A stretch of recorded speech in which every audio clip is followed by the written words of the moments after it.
성경 말씀 보겠습니다. 빌립보서 3장 1절로 14절까지입니다. 모니터를 좀 더 올려주십시오. 빌립보서 3장 1절로 14절까지 말씀을 한 절씩 교독하겠습니다.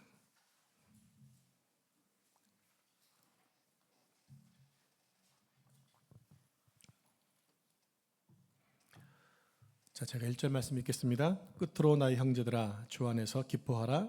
너희에게 같은 말을 쓰는 것이 내게는 수고로움이 없고 너희에게는 안전하니라. 기들을 삼가고 행악하는 자들을 삼가고 몸을 상해하는 일을 삼가라. 하나님의 성령으로 봉사하며 그리스도 예수로 자랑하고 육체를 신뢰하지 아니하는 우리가 곧 할례파라. 그러나 나도 육체를 신뢰할 만하며 만일 누구든지 다른 이가 육체를 신뢰할 것이 있는 줄로 생각하면 나는 더욱 그러하니라. 나는 8일 만에 할례를 받고 이스라엘 족속이요 베냐민 지파요 히브리인 중에 히브리인이요 율법으로는 바리새인이요 열심으로는 교회를 받게 하고 율법의 의로는 흠이 없는 자라. 그러나 무엇이든지 내게 유익하던 것을 내가 그리스도를 위하여 다 해로 여길 뿐더러 또한 모든 것을 해로 여김은 내 주 그리스도 예수를 아는 지식이 가장 고상하기 때문이라. 내가 그를 위하여 모든 것을 잃어버리고 배설물로 여김은 그리스도를 얻고 그 안에서 발견되려 함이니 내가 가진 의는 율법에서 난 것이 아니요 오직 그리스도를 믿음으로 말미암은 것이니 곧 믿음으로 하나님께로부터 난 의라. 내가 그리스도와 그 부활의 권능과 그 고난의 참여함을 알고자 하여 그의 죽으심을 본받고 어떻게 해서든지 죽은 자 가운데서 부활에 이르려 하노니 내가 이미 얻었다 함도 아니요 온전히 이루었다 함도 아니라 오직 내가 그리스도 예수께 잡힌 바 된 그것을 잡으려고 달려가노라. 형제들아, 나는 아직 내가 잡은 줄로 여기지 아니하고 오직 한 일 즉 뒤에 있는 것은 잊어버리고 앞에 있는 것을 잡으려고 표대를 향하여 그리스도 예수 안에서 하나님이 위에서 부르신 부름의 상을 위하여 달려가노라. 아멘. 이 말씀은 살아계신 하나님의 말씀입니다. 아멘. 오늘은 예수 그리스도께서 우리의 죄를 위해 십자가에서 죽으셨다가 사망 권세를 깨고 부활하신 부활을 기념하는 부활주일입니다. 오늘은 설교 제목을 부활의 권능으로 사는 삶이라고 잡아보았습니다. 여러분, 세상에서 가장 강한 게 뭘까요? 이렇게 질문하면 애매모호하니까 대답하기가 쉽지 않겠죠? 그럼 다르게 질문하겠습니다. 그럼 사람이 절대로 해결할 수 없고 이길 수 없는 게 무엇일까요? 이것도 좀 애매한데 제가 원하는 답은 죽음입니다. 사망입니다. 사람 중에 죽음을 이길 수 있는 사람은 단 한 사람도 없습니다. 그래서 죽음은 세상에서 아주 강한 것입니다. 그런데 그 죽음보다 더 강한 게 있어요? 바로 부활입니다. 근데 이 부활은 아는 사람만 압니다. 누가 알까요? 하나님을 섬기는 사람들은 부활을 압니다. 오늘 제가 설교 제목을 부활의 권능이라고 잡은 이유가 있습니다. 그 이유는 당시 로마의 권력과 힘이 너무나 강했기 때문이고 로마가 가장 숭상하는 핵심 가치가 바로 파워, 힘이었기 때문입니다. 당시 세계 중심은 로마였고요. 로마의 중심은 황제가 앉는 보좌에서 나왔습니다. 그 황제의 보좌에는 세 가지 개념이 도출됩니다. 첫째는 심판이고, 두 번째는 막강한 통치이고, 세 번째는 영광입니다. 심판과 통치와 영광, 이 세 가지가 당시 로마 황제가 앉는 보좌가 갖고 있는 개념이었습니다. 그때 사도 요한이 밤모섬에 유배되어서 하나님의 계시를 받을 때에 사도 요한은 의도적으로 보좌 개념을 말하고 있습니다. 요한이 하나님의 보좌와 로마 황제의 보좌를 의도적으로 비교한 이유가 있죠. 그것은 로마 황제의 권력은 진짜 권력이 아니라는 겁니다. 그러니까 진짜 권력은 황제로부터 나오는 것이 아니라 하나님의 통치, 하나님의 심판, 그리고 하나님의 영광으로부터 나온다고 의도적으로 비교하고 있어요. 그럼에도 로마의 힘은 그 당시에 매우 강했습니다. 세상의 모든 것들이 로마의 힘으로 돌아갔습니다. 여러분, 지금도 세계는 달력을 쓰고 있는 그 달력이 언제 나온지 아십니까? 로마 때 만들어진 겁니다. 지금도 영향을 끼치고 있습니다. 그러다 보니까 로마 황제에게는 절대적인 법의 보호를 받았어요. 로마 황제는 법률보다 높이 있었고 또 법률보다 자유로웠습니다. 여러분, 법률보다 높고 자유할 수 있는 인간은 결국 뭐라는 얘기입니까? 신이라는 얘기입니다. 신. 그래서 로마 황제 때 황제 숭배 사상이 생겨나게 된 겁니다. 그래서 로마 제국뿐만 아니라 고대 제국의 힘 있는 나라들은 다 자신들이 황제들이 신이라고 얘기를 했었어요. 애굽의 바로 왕도 그랬고요. 일본 천황도 신의 아들이라고 했습니다. 그만큼 로마의 왕권이 강했다는 것을 말해줍니다. 그리고 오늘 부활의 권능이라고 말할 때 이 권능이라는 단어는 무슨 의미일까?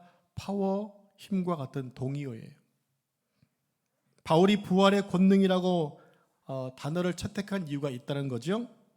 그것이 무엇일까? 세상은 로마의 힘이 진짜 힘인 줄 알고 권력인 줄 알지만 그렇지 않다는 겁니다. 도리어 부활의 권능이야말로 가장 강력한 권력이고 그 부활의 권능만이 영원한 권능이다라고 지금 바울은 주장하고 싶은 것입니다. 자, 이제 1절 말씀을 같이 합독하겠습니다. 시작. 끝으로 나의 형제들아 주 안에서 기뻐하라. 너희에게 같은 말을 쓰는 것이 내게는 수고로움이 없고 너희에게는 안전하니라. 자, 1절의 시작을 끝으로라는 단어로 시작하고 있습니다. 로이폰이라는 헬라어 단어인데요. 이것은 끝낸다라는 말이 아니고요. 지금부터 말하고자 하는 것이 훨씬 더 중요하다라는 의미의 단어입니다. 지금 바울은 2장까지 말씀을 끝낸 다음에 3장으로 들어가면서 지금부터 정말 중요한 얘기를 할게, 이 얘기를 하고 있는 거예요. 계속해서 바울은 뭐라고 얘기하냐면 주 안에서 기뻐하라고 말하고 있습니다. 주 안에서 기뻐하라. 여러분, 이 빌립보서는 사도 바울이 감옥에서 쓴 편지입니다. 그래서 옥중서신이라고 부르잖아요. 그런데 감옥에 갇힌 사람이 과연 기쁨이 있을까요? 그런데도 사도 바울이 기뻐했던 충분한 이유와 주제가 있었다라는 거예요. 그래서 바울은 주 안에서 기뻐한다고 말하고 있는 것입니다. 그 주제가 뭘까요? 바로 부활입니다. 지금 사도 바울은 오늘 말씀을 이 부활이라는 논제로 끌고 가고자 하고 있는데, 그런데 그 논제를 공부하다 보면 우리가 지금껏 알고 있던 부활의 의미와는 많이 다르다는 것을 알게 되실 거예요. 여러분, 오늘 성경 본문에서 부활이라는 단어가 몇 번 나오죠? 2번 나옵니다. 10절, 11절. 자, 이 본문에서 부활이 왜 나올까? 한 번도 부활이라는 생각을 해본 적이 없었던 본문이었습니다.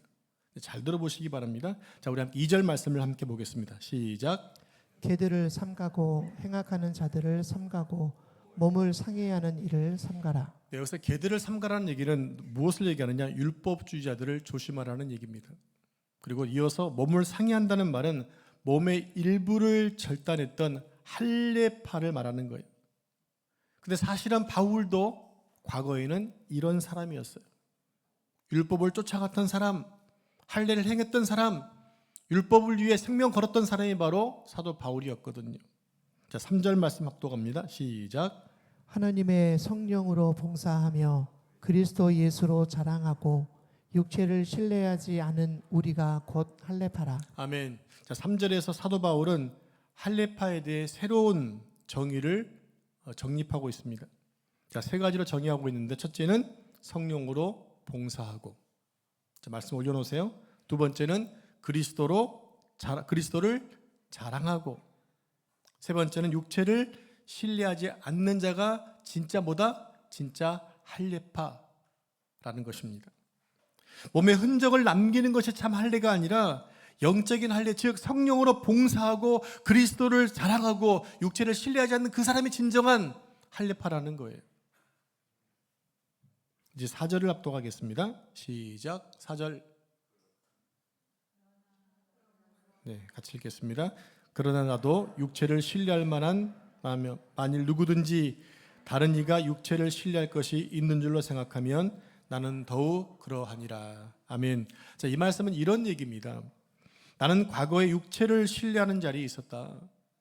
그런데 육체를 신뢰하고 그것을 자랑하기로 따진다면 나보다 더한 사람이 어디 있느냐? 나보다 더 열심히 율법을 지켰던 사람이 있으면 나와봐. 나만한 자격을 갖춘 사람이 있으면 나와보라고 지금 얘기하고 있는 거예요. 그러면서 이제 자기가 과거에 자랑하며 인생 전체를 걸고 붙들고 있었던 7가지 항목을 쭉 열거하고 있습니다. 그것이 5절 6절의 말씀이에요. 자, 이제 5절 6절 말씀 한 절씩 저랑 교독하겠습니다. 나는 8일 만에 할례를 받고 이스라엘 족속이요 베냐민 지파요 히브리인 중에 히브리인이요 율법으로는 바리새인이요. 열심으로는 교회를 박해하고 율법의 의로는 흠이 없는 자라. 네, 5절에서 5가지를 말하고 있죠. 무엇입니까? 첫째로 나는 8일 만에 할례를 받았다는 겁니다. 두 번째는 이스라엘 족속이고, 세 번째는 베냐민 지파이고, 네 번째로 히브리인 중에 히브리인이고, 마지막은 뭡니까? 율법으로는 바리새인이라는 것입니다. 그리고 이어서 6절에서 2가지를 말하고 있는데, 열심으로는 교회를 박해했는데 누구를 박해한 거예요? 예수 그리스도를 박해한 것입니다. 그리고 마지막 7번째가 뭡니까? 율법의 의로는 흠이 없는 자라는 겁니다. 즉 자기는 완벽한 자라는 거예요. 사도 바울은 7개 항목으로 자신의 과거를 지금 자랑했습니다. 자그마치 7가지입니다. 그러니까 나는 이 정도야 라는 거죠. 나만한 사람이 있으면 나와봐. 충분히 그럴만하지 않겠습니까? 그래서 바울은 누구든지 육체로 자랑할 만한 사람 중에 나보다 더 자격을 갖춘 사람이 있으면 나와봐. 이렇게 얘기하고 있는 거예요. 그런데 그렇게 자신을 자랑하던 사도 바울은 7절에서 아주 놀라운 고백을 하고 있습니다. 자, 우리 7절 말씀을 같이 합독하겠습니다. 시작. 그러나 무엇이든지 내게 유익하던 것을 내가 그리스도를 위하여 다 해로 여길 뿐더러. 네, 바울이 고백한 것이 무엇입니까? 사도 바울은 그 누구보다 자랑할 것이 많았던 육체의 자랑거리들을 한순간에 해로 여겼다는 겁니다. 자신의 전 존재를 걸고 신뢰하고 붙들고 있었던 것들을 한순간에 배설물 취급을 했다라는 거예요. 왜 그랬을까요? 8절에서 그 이유를 설명하고 있습니다. 우리 8절 말씀을 같이 합독합니다. 시작. 또한 모든 것을 해로 여김은 내 주 그리스도 예수를 아는 지식이 가장 고상하기 때문이라. 내가 그를 위하여 모든 것을 잃어버리고 배설물로 여김은 그리스도를 얻고. 네, 계속해서 9절도 같이 합독하겠습니다. 시작. 그 안에서 발견돼야 함이니 내가 가진 의는 율법에서 난 것이 아니요 오직 그리스도를 믿는 믿음으로 말미암은 것이니 곧 믿음으로 하나님께로부터 난 의라. 네, 아멘. 바울은 과거에 할례 받은 것, 이스라엘 족속, 또 베냐민 지파, 히브리인 중에 히브리인, 바리새인, 율법으로는 교회를 박해하고 또 율법으로는 흠이 없는, 그래서 그 자랑거리를 붙들고 전 생애를 질주하면서 살아왔던 인생이었습니다. 바울은 이 기준에서 비교할 자가 당대 아무도 없을 만큼 정말 최선을 다해서 삶을 살아왔던 사람입니다. 그런데 문제는 왠지 모를 공허가 마음속에 가득 차 있다는 얘기예요. 영적인 목마름이 계속되어서 전혀 행복하지 않았다는 겁니다. 그러던 어느 날 다메섹 언덕에서 부활하신 예수님을 만나게 됩니다. 부활의 주님을 만나는 순간 목말랐던 영적인 모든 허기와 의가 한순간에 채워지는 기적 같은 경험을 하게 됩니다. 그러자 세상의 자랑거리들이 모두 다 눈 닫아지게 되고 영적인 새로운 눈이 활짝 열리게 되었던 것이에요. 그러면서 그는 본문 8절의 표현대로 모든 것이 다 쓸모없는 것이었구나 라고 배설물처럼 취급하며 집어 던지는 생의 결단이 있었다고 하는 것입니다. 그래서 바울은 부활하신 예수님을 만난 체험을 통해 자신이 부활을 어떻게 이제 이해하고 있는가를 이제부터 말하고자 하는 거예요. 우리 함께 10절 말씀을 같이 합독하겠습니다. 시작. 내가 그리스도와 그 부활의 권능과 그 고난의 참여함을 알고자 하여 그의 죽으심을 본받아. 네, 10절을 잘 보시면 10절만 해도 이 어마어마한 주제들이 가득 담겨 있어요. 한번 볼까요? 그리스도, 부활, 고난, 권능, 그의 죽으심. 한 시간 이상씩 설교를 해도 남을 만한 주제들이 가득 5절 말씀에 들어 있습니다. 그렇다면 여러분이 이 5가지 주제에서 어느 것이 제일 중요하다고 생각을 하십니까? 정답은 없습니다. 여러분들이 이 생각이 나름대로 다 중요하기 때문에 그래요.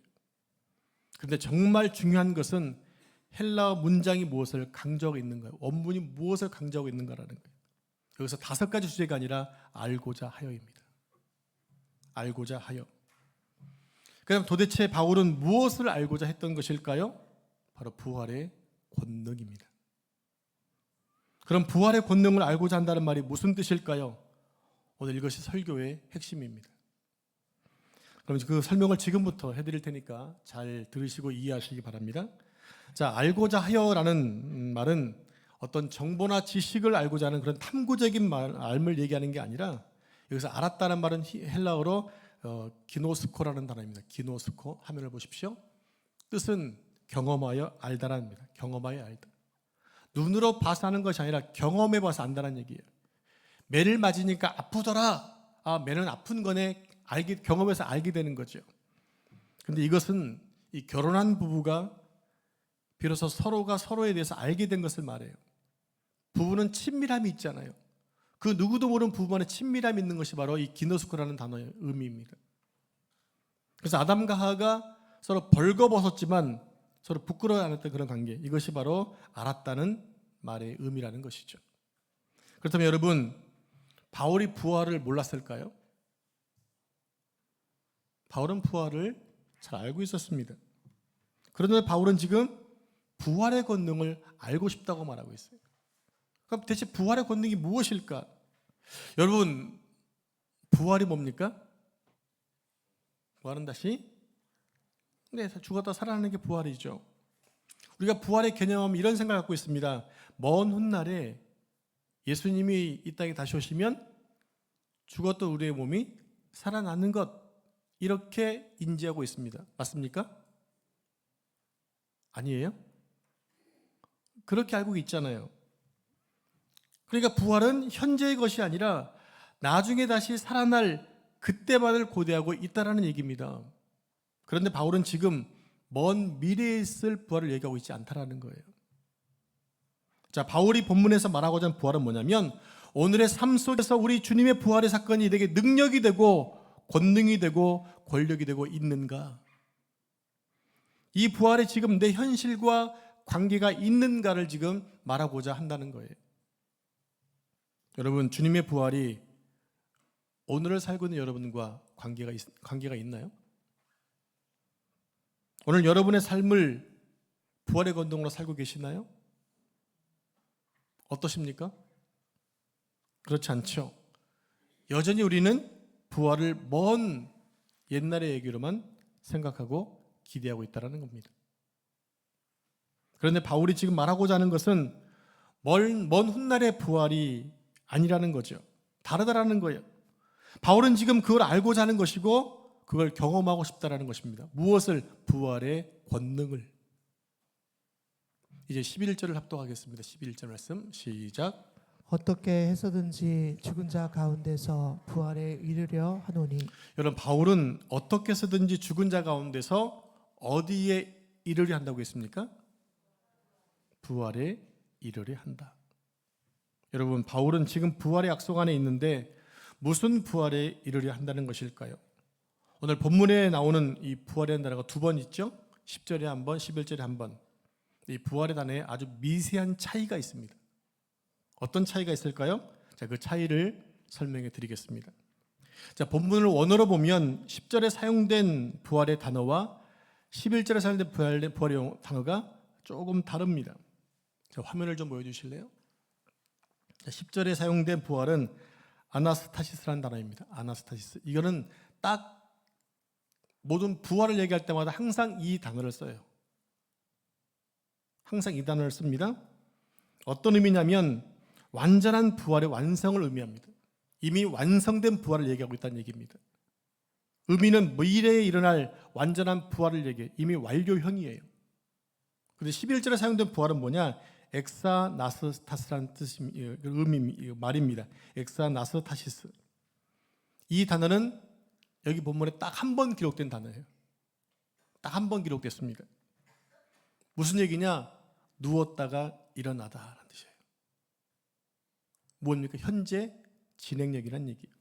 이 얘기는 지금도 이것은 현재 일어나고 있다는 얘기입니다. 현재 삶 속에서 만나는 모든 문제 속에서 겪는 죽음과 같은 상황을 극복하는 정 과정을 바로 이 엑서타시라는 단어에 담고 있다는 얘기예요. 좀 더 쉽게 설명하겠습니다. 여기 성경책이 있습니다. 성경책이 딱 섰습니다. 지금 성경책이 서 있죠. 이미 완료되어 있습니다. 서 있는 것입니다. 이게 부활된 사실, 부활된 상태를 말하고 있는 거예요. 이것이 지금 뭐였다고요? 섰으니까. 이것이 바로 아나스타시스라는 부활, 10절의 부활, 늘 쓰고 있는 부활이라는 단어입니다. 그런데 11절에 사용된 단어는 잘 보십시오. 제가 성경을 일으켜 세웁니다. 누워있던 것이, 죽어있던 것이 일으켜 세워지는 거예요. 자, 누웠던 것이 일어나는 현상입니다. 이게 11절의 부활입니다. 현재 이루어지고 있는 것이죠.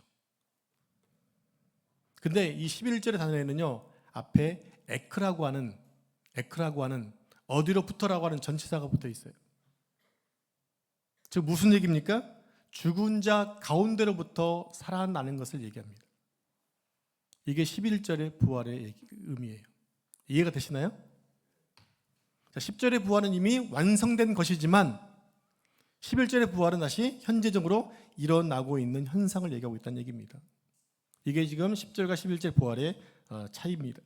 자, 결론적으로 바울은 현재의 삶 속에서 다시 살아나는 부활을 강조하는 거예요.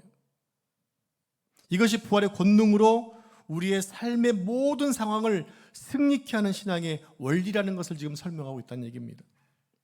그럼 그게 구체적으로 무엇인가를 살펴보겠습니다.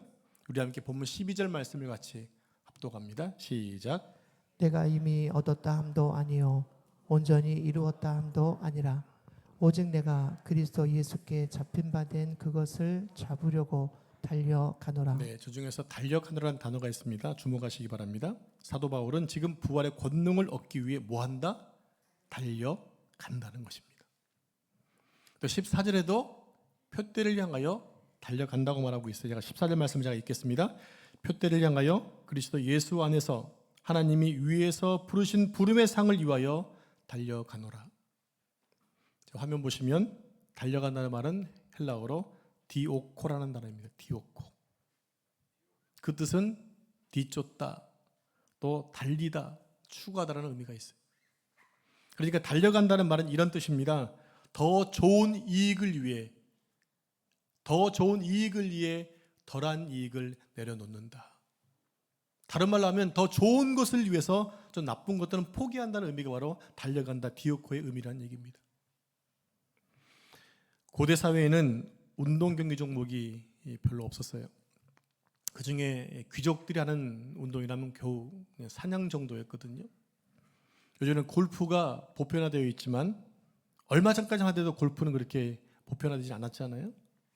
근데 고대에는 귀족들이 점심을 먹고 나서 소화도 시킬 겸 사냥을 하면서 경기를 합니다. 경기 방식은 아주 간단합니다. 무기는 자기가 가장 잘 사용하는 것, 아무거나 상관이 없어요. 빠른 시간에 가장 실한 것을 잡는 사람이 우승하는 그런 경기 룰입니다. 경기가 시작되면 각자 본인이 원하는 무기를 들고 숲으로 들어갑니다. 창을 든 사람이 숲길을 헤매다가 토실토실한 토끼를 발견합니다. 야, 저놈이다라고 토끼를 향해 창을 던지려는 순간 갑자기 옆에서 이 송아지만한 사슴이 탁 튀어나오는 거예요.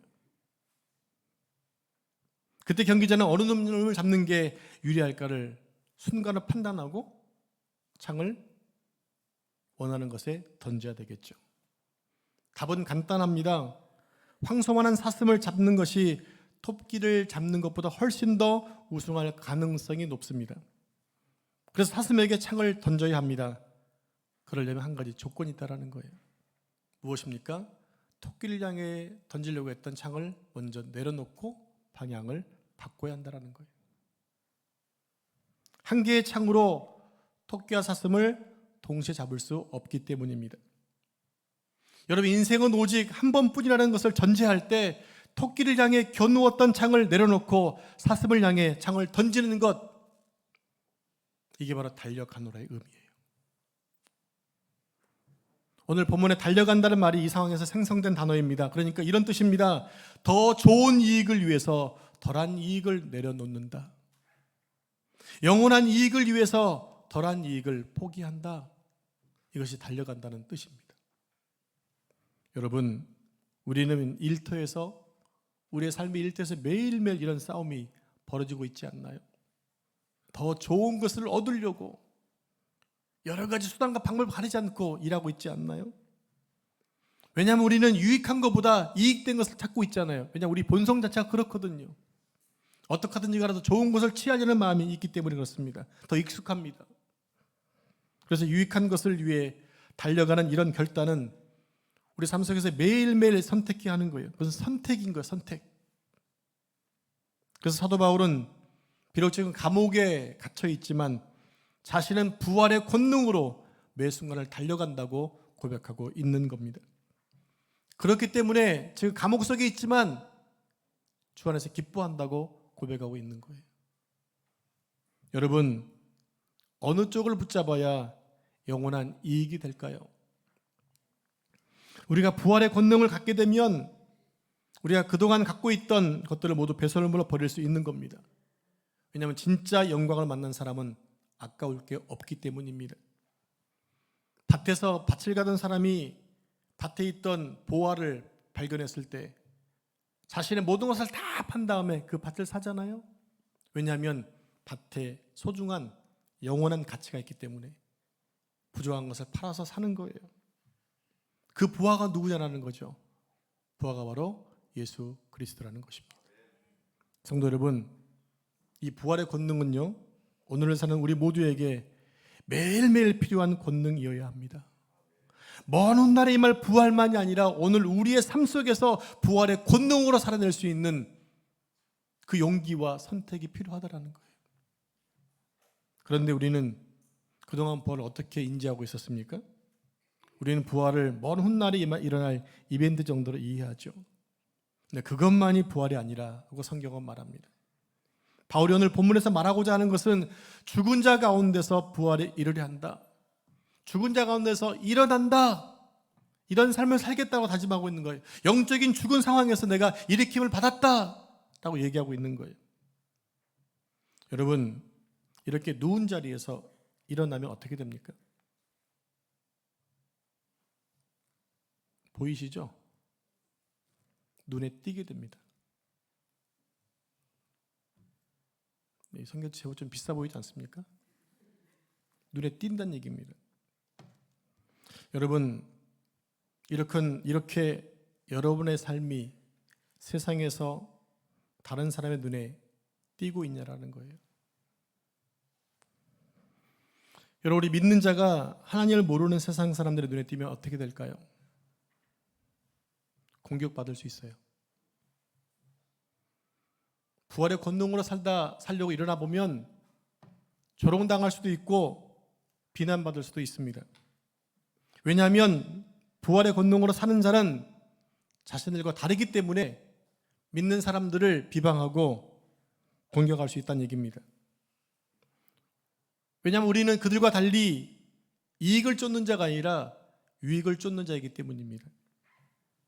그래서 예수님을 믿는 사람은 죽음이 판을 치는 세상에서 눈에 띌 수밖에 없는 존재입니다. 그래서 고난을 받는 것입니다. 근데 그것이 주님이 원하시는 좁은 길이더라는 거예요. 그러나 눈에 안 띄면 편하게 살 수 있죠. 핍박도 없이 잘 살 수 있습니다. 그러나 그것은 부활의 권능으로 사는 사람이 아니에요. 나는 부활의 권능으로 사는 사람이기 때문에 일어나 있고 일어나고 고난을 당해도 그 길을 가는 자, 이 사람이 바로 부활의 권능으로 사는 자라는 거예요. 이제 말씀을 정리하겠습니다. 사랑하는 성도 여러분, 부활은 미래에 반드시 있습니다. 그 부활은 죽음을 통과하고 예수님이 오실 때 다시 완전한 몸으로 살아나는 부활입니다. 하지만 사도 바울은 오늘 본문에서 매일매일의 삶의 현장에서 겪는 죽음과 같은 상황에서 힘차게 일어나는 부활의 권능을 얘기하고 있다는 거예요.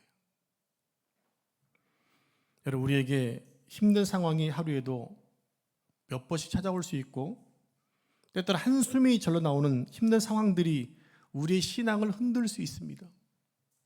지금 우리나라가 겪고 있는 이런 현상들을 보면 너무나 깝깝하고 답답하고 두렵지 않습니까? 정치가 너무 혼란스럽습니다. 경기가 바닥을 치고 있습니다. 사회 문화적으로 너무나 타락했습니다. 학교 교육도 대책이 서지 않습니다. 어제 부모님을 만났는데 학교 안 보내는 게 좋을 것 같다고 얘기할 정도예요. 이러한 때 우리는 사망을 이기시고 부활하신 주님을 바라보며 부활의 권능으로 달려가야 한다는 거예요. 무엇을 향해 달려갑니까? 표대를 향하여, 영원한 생명이 되시는 그분을 향하여 달려가기를 멈추지 않아야 한다는 거예요. 실망하고 낭망하고 넘어져 한숨 쉴 것이 아니라 간절히 그분께 부르짖으며 기도해야 한다는 겁니다. 또 우리는 매일의 삶 속에서 선택의 길에 서게 될 것입니다.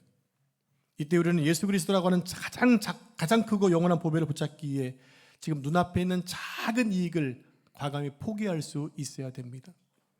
마치 토끼를 포기하고 큰 사슴을 잡기 위해서 달려가는 것처럼 말입니다.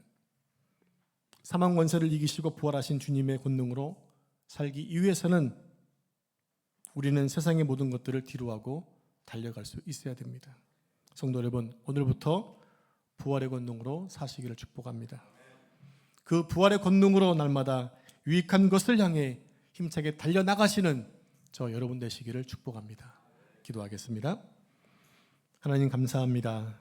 우리의 죄를 위해 십자가를 달게 지시고 죽으신 이후에 다시 부활하신 주님을 찬양합니다. 죽었던 우리의 몸이 주님 오실 때 다시 살아날 것을 믿지만 오늘 사도 바울은 우리 현 상황 속에서 영적으로 죽어있는 이 세상에서 부활의 권능으로 살아나 그리스도를 향해 달려가라고 말씀해 주었습니다. 하나님, 제가 오늘부터 우리가 부활의 권능을 가진 자로 유익한 것을 향해 달려가는 자가 되기 원합니다. 이 땅의 이익을 따라 사는 자가 아니라, 이익을 선택하는 자가 아니라 영원한 유익을 향해, 그리스도를 향해 달려가는 삶을 살도록 축복해 주옵소서. 핍박과 고난과 어려움이 있어도 그것이 하나님을 믿는 자로 당하는 고난이기에 감사하며 달려갈 수 있도록 축복해 주옵소서. 이 모든 말씀 부활의 첫 열매 되시는 예수님의 이름으로 기도합니다. 아멘.